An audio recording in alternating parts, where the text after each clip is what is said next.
अच्छा सुनो, सब्सक्राइब करते वक्त ना घंटी बजा देना, ताकि जब मैं ऑनलाइन आऊं तो तुम्हारे फोन की भी घंटी बजे। जिनको सारनाम प्राप्त हो जाता है तो वो पुण्यात्माएं परमात्मा की प्यारी आत्माएं होती हैं। सारनाम जिनको मिलता है तो इस चौथे युग में इसी समय में आपका दाव लगेगा पार होने का, और इसको चूक गए तो पुण्यात्माओं बहुत लंबा फिर बखेड़ा फिर शुरू हो जाएगा। ऐसे समय में जन्म मनुष्य का देवता भी तरसते हैं इस प्राइम टाइम को।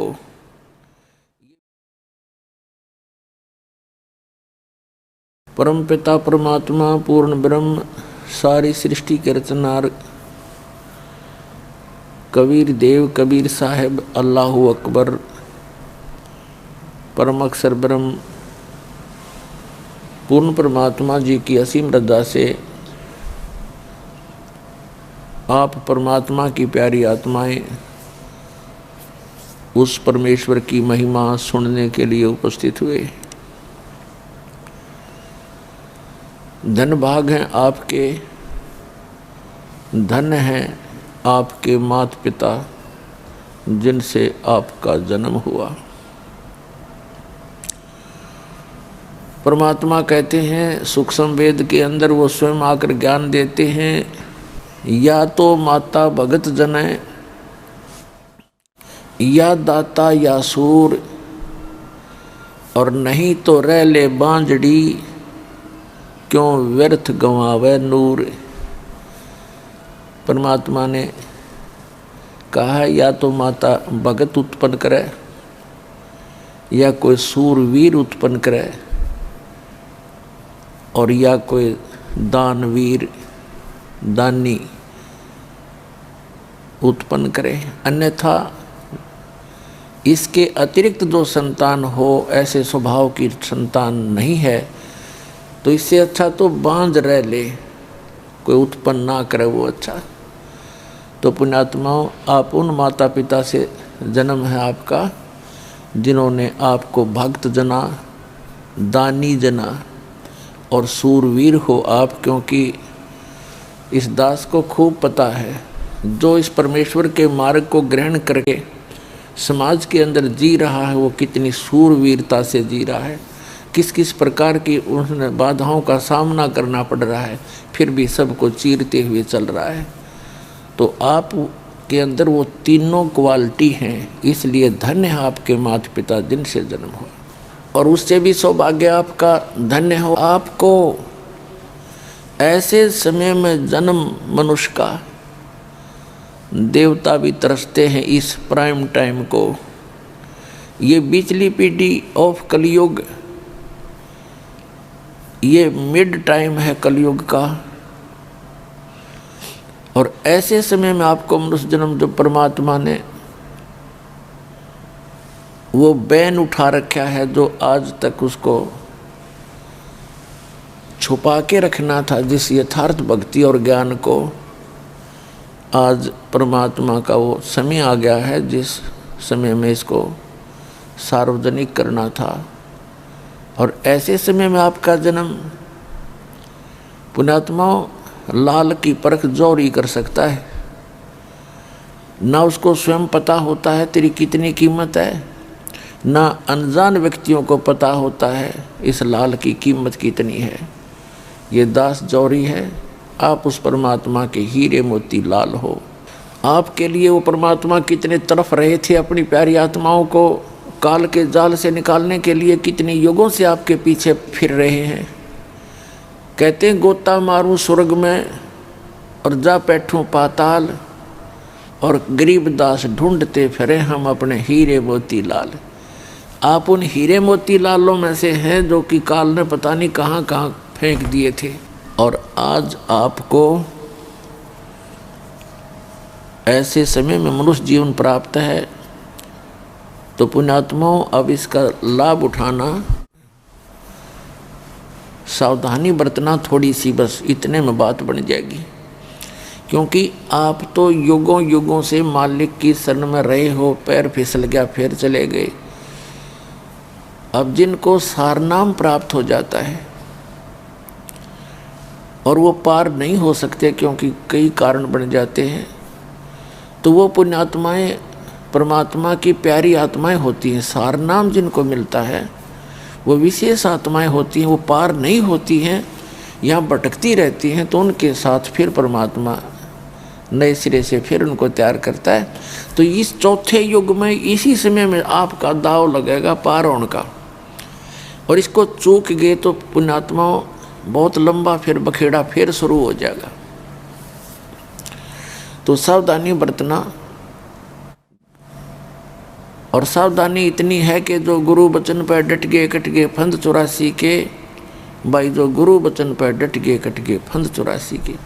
गुरु जी की आज्ञा का पालन करें, समाज ने एक तरफ धर दे, क्योंकि जो इस ज्ञान को नहीं सुनते वो तो अपने जो रीति रिवाजों को अंतिम मान के उसी प्रोसेस को उसी प्रोसीजर को फाइनल माने बैठे हैं, लेकिन हमारा मार्ग उससे हटकर है।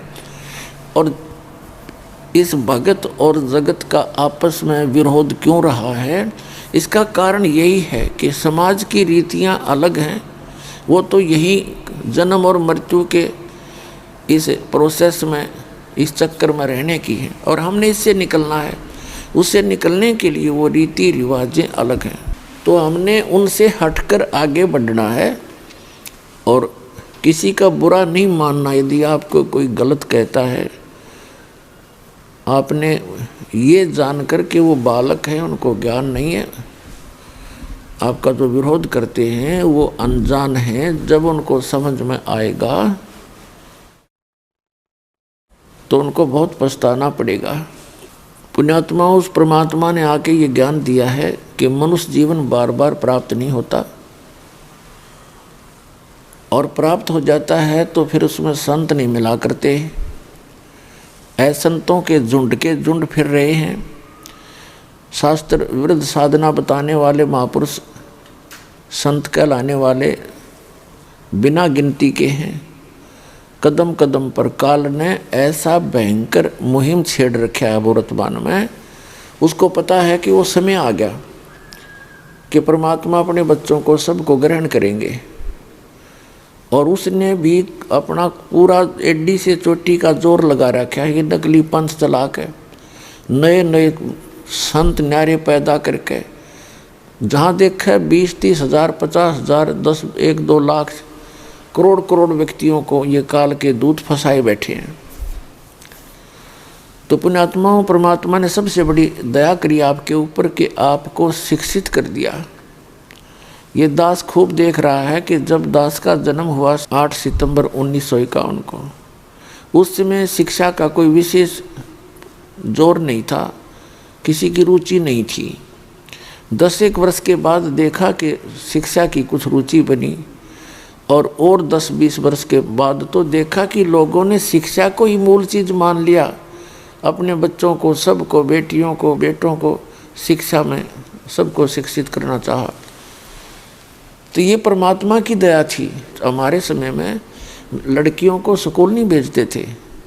मेरी 4 बहनें थी, उनमें से एक ही शिक्षा ग्रहण कर पाई, जो सबसे लास्ट थी, बाकी तो ऐसे अशिक्षित रही। तो कहने का भाव ये है कि परमात्मा ने आप पे रजा बख्शी, चाहे किसी भी लालच में आपने बेटियों को भी पढ़ाना शुरू कर दिया और बेटे भी पढ़ गए। तो उसका मूल उद्देश्य है कि आज आप भगवान को पहचान लोगे, इन ठगों के, इन झूठे ज्ञान को आप स्वयं रिजेक्ट कर दोगे और यहाँ भाग जाओगे अपने भगवान के जहाज में, जो सतलोक ले जाकर छोड़ देगा आपको। तो उसके लिए ये कृपा आपके ऊपर परमात्मा की कि आपको ऐसे समय में जन्म मिला। तो पुण्यात्माओं, दास ने जिस समय ये सत्संग शुरू किए थे और प्रोजेक्टर के माध्यम से पुस्तकें दिखानी प्रारंभ की, हमारे भक्तों को अन्य संतों के जो शिष्य थे वो ये कहते हुए सुने जाते थे कि वो किसा गुरु भाई तुम्हारा, वो तो पुस्तक पढ़ पढ़ कर सुनाता है, और टीचर तो वो होता है जो बगैर पुस्तक उठाए फटाफट सुना दे।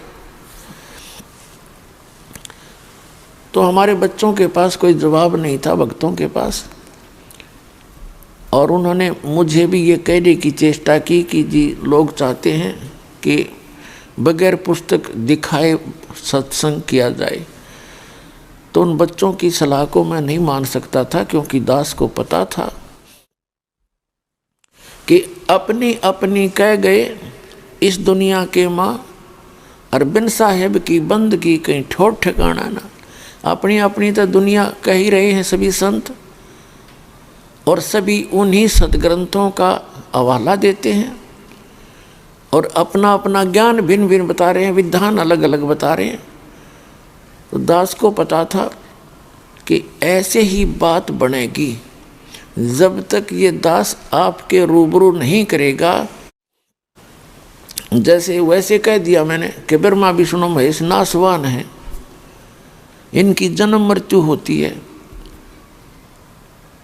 और इनके माता पिता हैं, तो कोई नहीं माने, दूना विरोध हो जाता।